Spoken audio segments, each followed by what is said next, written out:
Hello guys, আসসালামু আলাইকুম। কেমন আছেন আপনারা? অবশ্যই ভালোই আছেন। আলহামদুলিল্লাহ, আমি আপনাদের দোয়ায় ভালো আছি। এদিকে রান্না বান্নার জন্য সব প্রস্তুত করে নিলাম। এদিকে ডিম রান্না করব, মাছ ভর্তা করব, মাংস রান্না করব। আজকে বড় ভাইয়ের মেহমান, বড় ভাই মেহমান নিয়ে আসতেছে আমাদের বাসায়, তাই আর কি হালকা কিছু রান্না বান্না আমরা শুরু করে দিলাম। সম্পূর্ণ রান্না পর্যন্ত আপনারা সব সাথে থাকবেন। সবই রান্না করা হয়েছে। মা এখন ডিম বসাই দিলাম। ডিম ভুনা করব, মাছ ভর্তা করব, লাল শাক রান্না করব, মাংস রান্না করব। লাল শাক আমি রান্না করে ফেলেছি, এখন আম্মু ডিম ভুনা করতেছে। যাই হোক, আপনারা দেখেন পুরো ভিডিওটা। আর কেন জানি আপনারা এখন আমার ভিডিওতে লাইক কমেন্ট শেয়ার করেন না, ফলো দিয়ে পাশে থাকেন না, ভিডিওটাও দেখেন না। কী জন্য আপনাদের কি কোনো কিছু করছি নাকি? আমি অবশ্যই যদি কোনো কিছু করে থাকি বা বলে থাকি তাহলে আমাকে বলবেন কমেন্ট করে।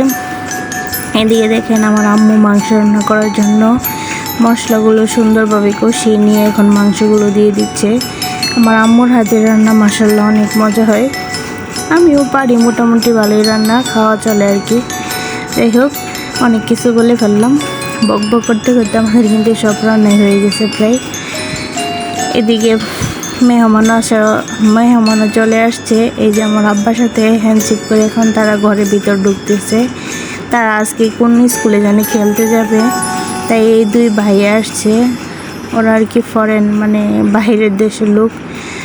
এই যে তারা খাইতেছে, দেখেন খাইতেছে আর বলতেছে রান্না নাকি অনেক মজা হয়েছে বইলে হাসে দিছে। ওরা শুনে একটু ভালোই লাগলো।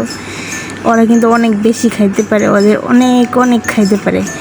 ভাত খায় অল্প, মাংস এগুলো খায় বেশি। পরে খেলা শেষ করে আমার ভাইয়া আসবে বলছে ফোন করে।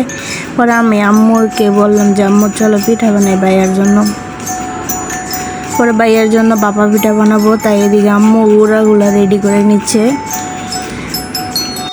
বাবা পিঠার জন্য আগে থেকে গুঁড়া রেডি করে রাখলে নাকি পিঠা অনেক সুন্দর হয়। এই সবগুলোই রেডি করে নিল। এদিকে দেখে না, আমি পিঠা বানাইতে পারি না, তাও আজকে ট্রাই করলাম, দেখি চেষ্টা করে পারি কিনা। এদিকে গুড় দিয়ে দিলাম, এখন নারকেল দিব, তারপর আরও কিছু গুঁড়ো দিব উপরে দিয়ে এখন সুন্দর করে ফাঁপে দিব আর কি। বাবা পিঠা তো ফাঁপ দিয়ে বানানো হয়। আম্মু বলতেছে এমনি দাও, তাইলেই দেখবো যে পিঠা হয়ে গেছে। বলতেছে এখন যে কিছুই করো না, কিছুই বানায় শিও না, পরে যখন বাড়িতে যাবে তখন কী করবা। পরে আমি চিন্তা করলাম যে আসলে তো কথা ঠিকই কইছে আমার আম্মা, তাই আমি একটু চেষ্টা করতেছি দেখি হয় কিনা। এদিকে বানাতে 2-3টা পিঠা বানাইয়া ফেললাম।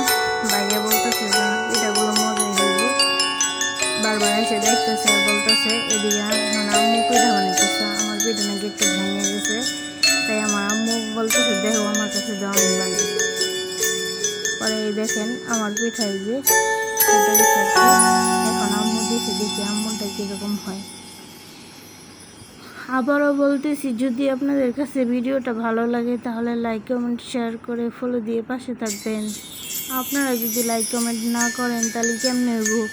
সবাই তো সবার সাথে থাকতে হইব। এই দেখেন আমার ভাইয়া পিঠা খাইতেছে।